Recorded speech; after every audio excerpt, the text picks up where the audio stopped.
Hello friends, welcome to online study bytes. मैं हूं प्रतीक्षा और चैप्टर 3 हम पढ़ रहे हैं ईवीएस पर्यावरण का। इम्पॉर्टेंट चैप्टर है, इम्पॉर्टेंट बुक है। कक्षा 6, 7, 8 SCERT की बुक है जो यूपी के गवर्नमेंट स्कूल में पढ़ाई जाती है और आपके UP TET, super TET, junior aided exam के लिए इम्पॉर्टेंट है। तो चलिए स्टार्ट कर लेते हैं। महत्वपूर्ण तथ्य देख लेते हैं, क्या होते हैं अपशिष्ट पदार्थ। वीडियो अच्छा लगे तो लाइक ज़रूर कर दें। चैनल को सब्सक्राइब करके बेल आइकन पर प्रेस करना बिल्कुल भी ना भूलें। मनुष्य और अन्य जीवों के दैनिक क्रियाकलापों के फलस्वरूप निकलने वाले अनुपयोगी जो चीज़ वेस्ट है, जिन चीज़ों को हम फेंक देते हैं, तो वही चीज़ें क्या कहलाई जाती हैं? अपशिष्ट पदार्थ कहलाई जाती हैं। इस प्रकार अपशिष्ट वे पदार्थ और वे वस्तुएं होती हैं जिनकी हमें आवश्यकता नहीं होती तथा जिनको हम फेंक देते हैं। साधारण बोलचाल की भाषा में हम इसे क्या कहते हैं? कचरा कहते हैं। घर, ऑफिस, कारखाने, अस्पताल, यातायात के साधनों, खेत खलिहानों, परमाणु केंद्रों से तरह तरह के अपशिष्ट पदार्थ निकलते हैं। ये पदार्थ ठोस, द्रव और गैस तीनों रूपों में निकलते हैं। इन अपशिष्ट पदार्थों को प्रायः भूमि, जल स्रोतों अथवा वायु में विसर्जित कर दिया जाता है, जिससे हमारा पर्यावरण क्या हो रहा है? दूषित होता जा रहा है। कचरे के प्रकार। विभिन्न स्थानों से निकलने वाले अपशिष्ट पदार्थों को हम 3 भागों में बांट सकते हैं।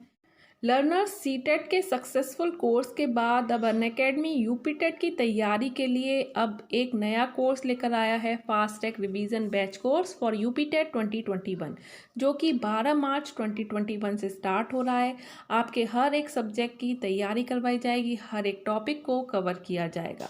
Hindi, social science, Sanskrit, CDP, EBS, English, mathematics, हर एक सब्जेक्ट को, हर एक टॉपिक को कवर किया जाएगा। ये जो कोर्स है आप अनअकैडमी पर देख सकते हैं, लिंक आपको डिस्क्रिप्शन में मिल जाएगा, तो प्लीज़ एक बार डिस्क्रिप्शन ज़रूर चेक करें।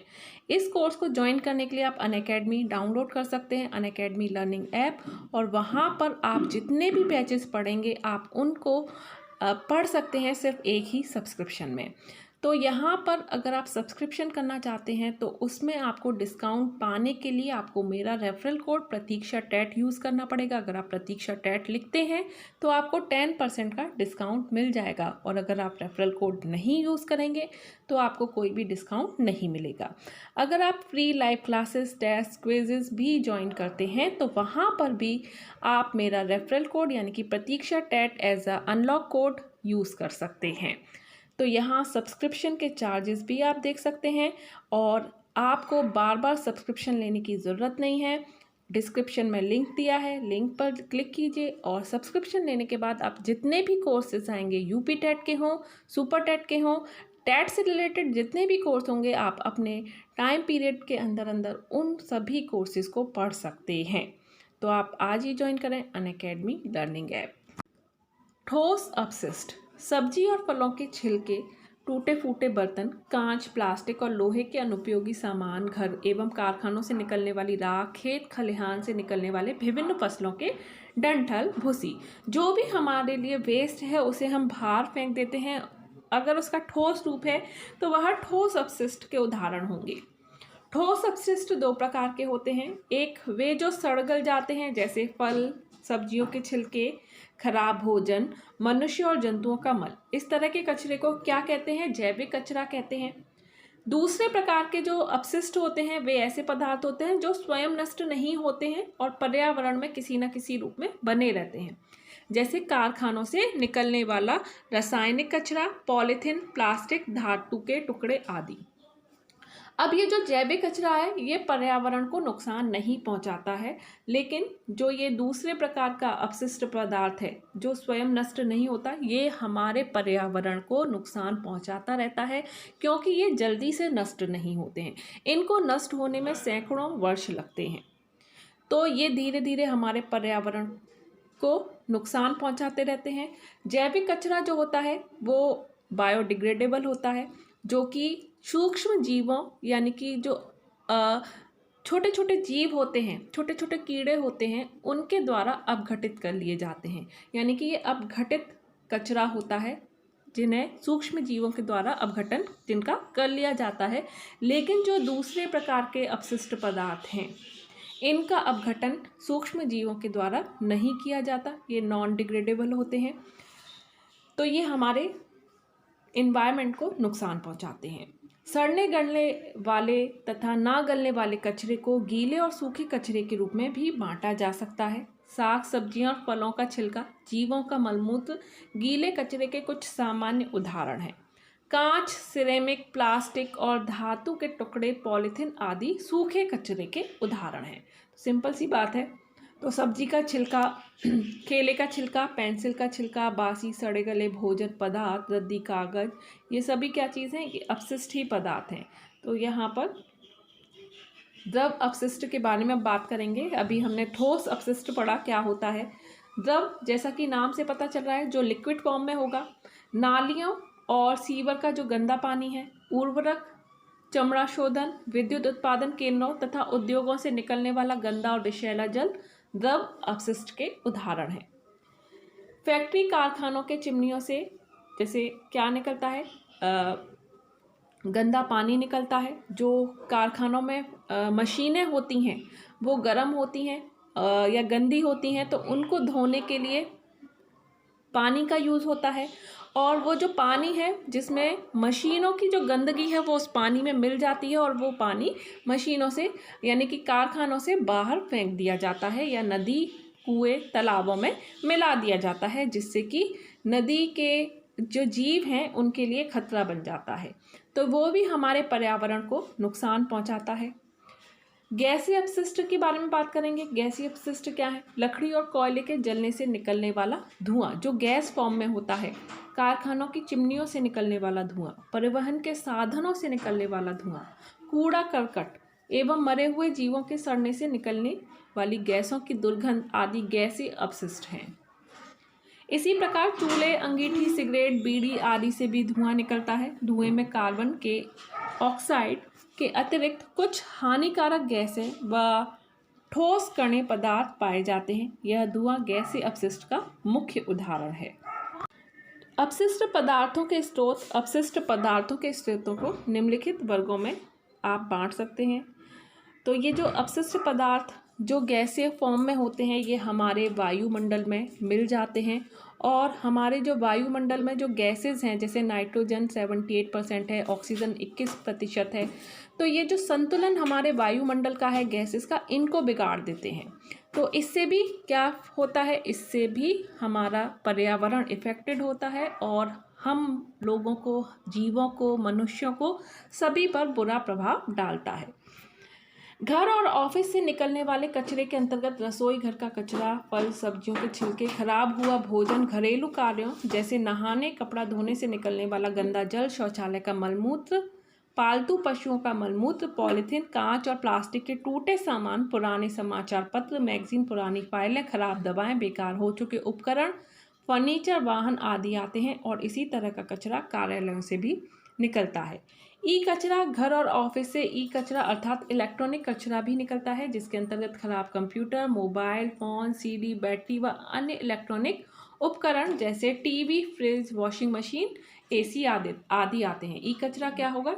इलेक्ट्रॉनिक कचरा, जो इलेक्ट्रॉनिक उपकरण के से निकलता है, यानी कि आपने देखा होगा जो मोबाइल ख़राब हो जाते हैं या मोबाइल की कुछ चीज़ें ख़राब हो जाती हैं तो हम उन्हें फेंक देते हैं, सीडीज़ को हम फेंक देते हैं, बैटरीज जो ख़राब होती हैं उन्हें हम फेंक देते हैं।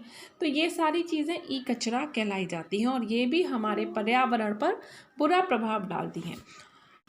औद्योगिक क्षेत्रों से निकलने वाले कचरे के अंतर्गत क्या आएगा? सभी तरह की फैक्ट्रियों एवं मिल जैसे स्लाटर हाउस यानी कि कसाईघर, शराब की भट्टी, टेक्सटाइल पेपर, स्टील मिल्स से निकलने वाला ठोस और तरल कचरा आता है। Thermal power plant, nuclear plant से निकलने वाली राख, धुआं, गर्म पानी और रेडियोधर्मी पदार्थ सभी औद्योगिक कचरे के रूप हैं। पुरानी इमारतों और भवनों के ढहने से व इमारतों के निर्माण में निकलने वाली सामग्री जैसे ईंट, पत्थर, सीमेंट, बालू आदि भी औद्योगिक कचरा है। धातुओं के निष्कर्षण में भी ठोस व तरल कचरा निकलता है। तो ये सारी चीज़ें क्या हैं? अपशिष्ट पदार्थ हैं। वाहनों से निकलने वाला धुआं किस फॉर्म में आता है? गैसीय फॉर्म में आता है, यानी कि वो गैसीय अपशिष्ट है। तो ये सभी चीज़ें अपशिष्ट पदार्थ जो ठोस, द्रव और गैस फॉर्म में आती हैं, उन सभी के उदाहरण हैं। अपशिष्ट के रूप में एकत्र हुआ यह कचरा अनेक तरह के संक्रमण का कारण होता है। प्राकृतिक घटनाएं जैसे बाढ़, तूफान, भूकंप, ज्वालामुखी, चक्रवात आदि के बाद भी अपशिष्ट के रूप में मलबा, लावा, राख आदि निकलता है जो वातावरण में एकत्रित होता है। अपशिष्ट संग्रह का प्रभाव अभी तक आपने जाना कि किन किन क्षेत्रों से किस प्रकार के अपशिष्ट निकलते हैं। यदि ये अपशिष्ट इकट्ठे होते रहें तो पर्यावरण के लिए बहुत हानिकारक होंगे। ये मनुष्य के स्वास्थ्य पर बुरा प्रभाव डालते हैं। अपशिष्ट संग्रह के दुष्प्रभावों के कई उदाहरण यहाँ पर बताए गए हैं। तो पहला जो मोस्ट इम्पॉर्टेंट उदाहरण है और जिससे कई बार क्वेश्चन भी पूछा गया है, चाहे वो यूपी टेट का एग्ज़ाम हो या कोई और एग्ज़ाम हो, वहाँ पर ये क्वेश्चन इससे रिलेटेड आया है। दिसंबर 1984 की बात है। यहाँ हम बात कर रहे हैं भोपाल त्रासदी की। भोपाल में एक फैक्ट्री है जिसे कहा गया था यूनियन कार्बाइड पेस्टिसाइड फैक्ट्री। उसमें से एक गैस का रिसाव होता है आधी रात को, जिस गैस को कहते हैं मेथाइल आइसोसाइनेट। तो कौन सी गैस निकलती है भोपाल त्रासदी में, कौन सी गैस के रिसाव के कारण कई लोगों की जान गई, या कौन सी गैस निकली, कौन सी फैक्ट्री थी, ये क्वेश्चन पूछ लिया जाता है। मिथाइल आइसोसाइनेट मोस्ट इम्पॉर्टेंट है, MIC इसको कहते हैं शॉर्ट में। उस गैस का रिसाव होता है। ये एक जहरीली गैस थी। इस गैस ने शहर के लाखों लोगों को प्रभावित किया था। हजारों पीड़ितों की मृत्यु हो गई। अन्य लोग जीवन काल के लिए अनेक बीमारियों जैसे कैंसर, सांस फूलना, सिरदर्द, अंगों का सुन्न होना से लेकर ग्रसित हो गए। इस घटना को भोपाल गैस त्रासदी के नाम से जाना जाता है और ये क्वेश्चन कई बार पूछा गया है कि भोपाल गैस त्रासदी के अंतर्गत कौन सी गैस का रिसाव हुआ था। तो आंसर क्या होगा आपका? Methyl isocyanate, MIC। इस घटना के बाद भी फैक्ट्री से कचरे के रूप में घातक रसायन निकले, जिसने आसपास के क्षेत्रों की मिट्टी और जल को प्रभावित किया। आज भी इन अपशिष्टों का दुष्प्रभाव वहाँ की आने वाली पीढ़ियों पर देखा जाता है। तो काफ़ी लोग जो थे वो इस गैस त्रासदी के अंतर्गत मारे गए, लाखों की संख्या में। फसलों को नुकसान पहुँचाने वाले कीटों को नष्ट करने के लिए एक दवा का प्रयोग किया जाता है जिसे हम DDT कहते हैं। ये भी बहुत नुकसानदायक है क्योंकि ये फसलों में तो जाती है, ये कीड़ों को मारने के लिए इसका उपयोग किया जाता था, लेकिन ये फसलों में भी जाती थी और उस फसलों में जाने से क्या होता था, जो भी सब्जियां होती हैं, जो भी अनाज होता है, उन्हें हम मनुष्य भी खाते हैं, उन्हें जीव भी खाते हैं। तो इस DDT का जो असर है वो मनुष्यों तक पहुंचता है और ये सिर्फ मनुष्य तक नहीं, ये खाद्य जो चक्र है, मान लीजिए किसी छोटे पशु ने खा लिया, किसी चूहे ने खा लिया तो चूहे पर भी असर पड़ेगा, चूहे को किसी सांप ने खा लिया तो उस पर भी असर पड़ेगा, सांप को किसी बाज ने खाया तो उस पर भी असर पड़ेगा। तो एक जो खाद्य जो जाल बना हुआ है उन सभी को ये प्रभावित करता है। तो ये भी हमारे वातावरण के लिए बहुत नुकसानदायक था। इसके इस्तेमाल से फसलों का उत्पादन उन्नत तो हुआ, लेकिन यह रसायन कीटों के साथ साथ मानव व अन्य जंतुओं के लिए अत्यंत हानिकारक है। यह कीटनाशक लंबे समय तक मिट्टी में उपस्थित रहता है और नष्ट नहीं होता। अच्छा, DDT की फुल फॉर्म कई बार पूछ ली जाती है, क्या होती है? तो वो आप ज़रूर ध्यान रखें, डाइक्लोरोडीफेनाइल ट्राइक्लोरोइथेन। ये DDT का पूरा नाम है, इसको आप ज़रूर याद रखें। कभी कभी क्वेश्चन में DDT का पूरा नाम पूछ लिया जाता है। यह कीटनाशक लंबे समय तक मिट्टी में उपस्थित रहता है, जैसा कि मैंने कहा, और इस कारण कई देशों ने इसके इस्तेमाल पर रोक लगा दी है। एस्बेस्टॉस एक रेशेदार सिलिकेट रसायन होता है। एस्बेस्टॉस चादर का प्रयोग छतों और दरवाजों के निर्माण के लिए किया जाता है। अपशिष्ट के रूप में फेंका गया यह रेशेदार पदार्थ हमारे शरीर के अंदर पहुंचकर फेफड़ों को नुकसान पहुंचाता है। तो ये क्या है? एस्बेस्टॉस एक रेशेदार सिलिकेट रसायन होता है। यह एस्बेस्टोसिस नामक बीमारी का कारण है जिसमें श्वसन क्रिया प्रभावित होती है। तो कौन सी बीमारी है? एस्बेस्टोसिस नामक बीमारी, जो कि किसके द्वारा होती है? एस्बेस्टॉस, जो कि एक सिलिकेट रसायन होता है, एक रेशेदार सिलिकेट रसायन होता है। पारा एक भारी धातु है जो सामान्य तापमान पर तरल अवस्था में रहता है। यह आसानी से वाष्पीकृत हो जाता है। वातावरण में घुलने के बाद पारा लंबे समय तक वहाँ बना रहता है। यह वायु, जल और भूमि के माध्यम से जीव जंतु और मनुष्यों के शरीर में पहुंचकर प्राणघातक हो जाता है। पारा जो होता है ये बहुत खतरनाक होता है, अगर हमारे शरीर के अंदर चला जाए तो हमारी मृत्यु भी हो सकती है। यह जीवों के तंत्रिका तंत्र, पाचन तंत्र, फेफड़ों, गुर्दों को नुकसान पहुंचाता है। अब सन 1950 में जापान की एक रासायनिक फैक्ट्री सिस्को में मिनीमाता खाड़ी में पारा, जो कि मरकरी है, को अपशिष्ट के रूप में फेंक दिया गया। ये भी क्वेश्चन यहाँ से आ चुका है, यूपी टेट में भी आ चुका है, सी टेट के लिए भी आ चुका है। तो देखिए काफ़ी सारी जो जानकारी है वो आपको इन बुक से मिलेगी, और कहाँ से किस तरह से क्वेश्चन आपको बना के दे दिया जाए आप भी नहीं जानते हैं, लेकिन उसके लिए आपको बुक्स ज़रूर पढ़ें, ध्यान से पढ़ें। अच्छे से पढ़ेंगे तो आपको हर सवाल का जवाब मिलेगा। तो हम बात कर रहे हैं मिनीमाटा की। खाड़ी में पाए जाने वाली मछलियों को खाने से वहाँ के लोग तंत्रिका तंत्र से संबंधित एक रोग से ग्रसित हो गए, जिसे मिनीमाता रोग कहा जाता था। तो ये कहानी है जापान की 1950 की। मिनीमाटा एक खाड़ी का नाम है। वहाँ पर उस पानी में पारा घुल जाता है। पारे का जो पानी है उसे मछलियाँ खा जाती हैं। अब जापान के लोग हैं तो मछलियाँ तो खाएंगे ही, तो वहाँ के लोगों ने उन मछलियों को खाया जिसमें पारा था। अब पारे वाली मछलियों को खाने की वजह से वहाँ पर बहुत सारे जो लोग थे वो एक रोग से प्रभावित हो गए, क्योंकि वो एक नए तरीके का रोग था, उसका कोई नाम नहीं था। लेकिन वो किस जगह पर हुआ था? वो मिनीमाटा खाड़ी के पास, मतलब मिनीमाटा जगह पर हुआ था जो कि जापान में है, इसलिए उस रोग का नाम मिनीमाता रोग रख दिया गया। तो मिनीमाटा रोग किसकी वजह से होता है अगर क्वेश्चन आता है तो उसका कारण है पारा। ऑप्शन जो पारा होगा मर्क्यूरी वो सही होगा। या पारे की वजह से कौन सा रोग होता है, ये भी इस तरह से भी क्वेश्चन आ सकता है, तब आपका आंसर मिनीमाटा होगा। तेजी से बढ़ती हुई जनसंख्या, बदलती जीवन शैली तथा प्रयोग करो और फेंको संस्कृति की आदतों के कारण अपशिष्ट दिन प्रतिदिन बढ़ते जा रहे हैं। गांव से लेकर नगरों तक अपशिष्ट की बढ़ती मात्रा से प्रदूषण व गंदगी जैसी समस्या हो गई है। वर्तमान समय में गांव शहरों के निकलने वाले कूड़े कचरे का सही ढंग से निपटान न करने से समस्या बढ़ती जा रही है। पर्यावरण में बढ़ता यह प्रदूषण मानव तथा अन्य जीवधारियों के लिए सबसे बड़ा खतरा है। तो कचरे का सही तरीके से प्रबंधन और उसका निस्तारण करना स्वास्थ्य एवं स्वच्छता की दृष्टि से सबसे महत्वपूर्ण है। और कचरे के प्रबंधन हेतु सुझाए गए हैं ये 4R है, ये 4 जो लिखा है ये है 4R। और ये क्वेश्चन भी आ जाता है कि 4R क्या है, या इनमें से 4R जो है वो कौन कौन से हैं, या कौन सा 4R का पार्ट नहीं है, किसी भी तरह से क्वेश्चन पूछा जा सकता है। तो ये 4R आपको याद रखने हैं। R1 है रिफ्यूज़ यानी कि मना करना, R2 है रिड्यूस यानी कि कम करना, R3 है रीयूज़ यानी कि पुनः उपयोग करना, और R4 है रिसाइकल यानी कि पुनः चक्रण करना। ये चारों R आपको याद रखने हैं। तो क्वेश्चन ये आ सकता है कि कौन सा 4R का हिस्सा नहीं है, या इनमें से कौन 4R है।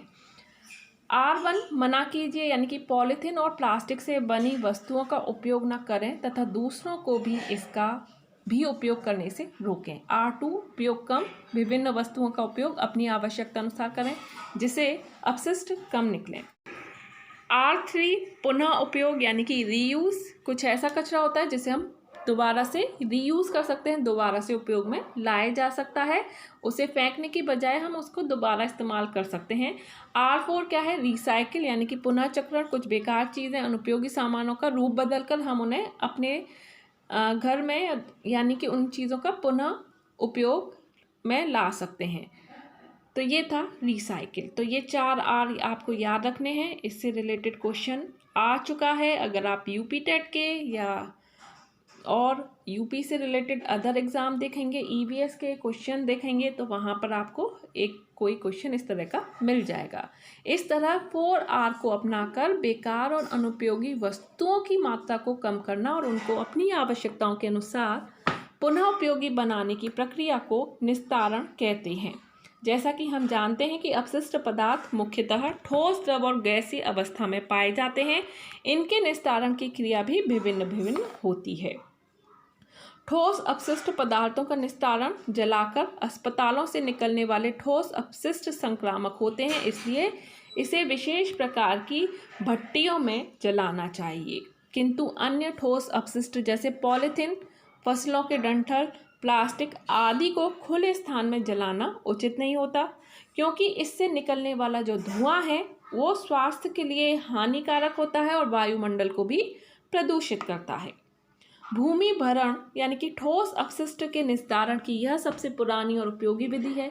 इसमें बस्ती से दूर बंजर अनुपयोगी भूमि में अपशिष्ट को डालकर पतली तहों में फेंक दिया जाता है और मिट्टी से दबा दिया जाता है। ठीक है। कूड़े कचरे का प्रयोग गड्ढों को भरने में भी किया जाता है। यह विधि सस्ती और उपयोगी है, किंतु सही ढंग से अपशिष्ट का निस्तारण नहीं करने से दुर्गंध भी फैलती है। कंपोस्टिंग जैविक कचरा जैसे फल सब्जियों के छिलके, जानवरों के मल मूत्र, सूखी पत्तियां, डालियां आदि को गड्ढे में दबाकर मिट्टी से ढक दिया जाता है और ये अपशिष्ट 2-3 माह में गलकर जैविक खाद्य में बदल जाता है। क्लियर। कंपोस्टिंग जैविक कचरे का पुनः चक्रण करने का सबसे अच्छा तरीका है। इससे हमें 2 फायदे होते हैं। पहला, हमें जैविक खाद प्राप्त होती है और दूसरा, कचरे का निपटारा भी हो जाता है। तो गीला कचरा हरा है और सूखा कचरा नीला है, ये भी आप ध्यान रखें, क्योंकि क्वेश्चन ये भी पूछ लिया जाता है गीले कचरे के लिए कौन से रंग का उपयोग हम करते हैं, गीला कचरा फेंकने के लिए, या सूखा कचरे फेंकने के लिए कौन सा रंग का उपयोग किया जाता है। तो ये आप रंग याद रख सकते हैं। तो 2 रंग के कूड़ेदान हैं, हरा और नीला। जैविक और अजैविक कचरे का निस्तारण अलग अलग रंग के अलग अलग करने के लिए यह व्यवस्था की जाती है।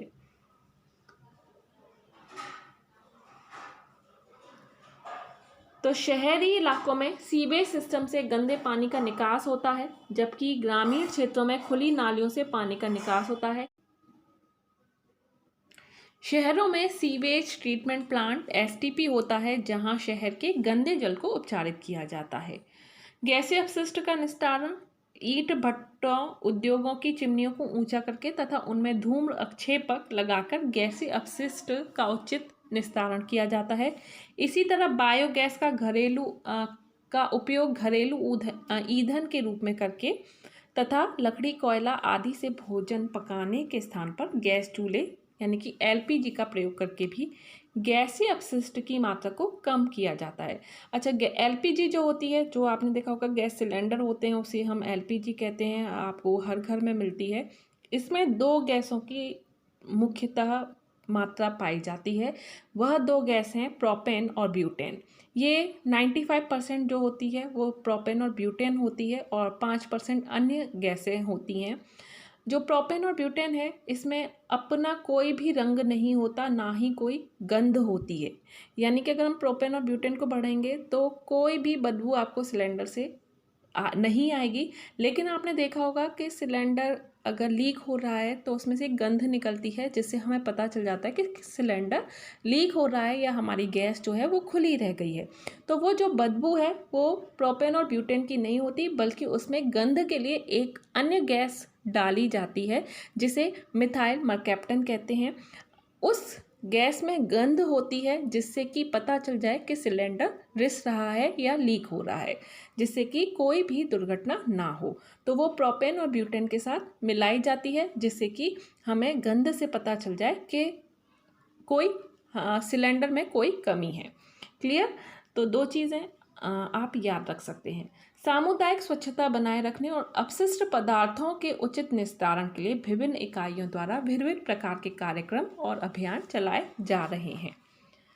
तो यहाँ पर हमारा जो चैप्टर है वो एंड होता है और उम्मीद करती हूँ काफ़ी सारी जानकारी आपको मिली हो, इम्पॉर्टेंट चीज़ें आपको मिली हो। तो आप चैनल के साथ बने रहें, चैनल को सब्सक्राइब कर लें और कोई भी डाउट है तो आप कमेंट में ज़रूर लिखें। और अभी के लिए इतना ही। Bye bye, take care and thanks for watching.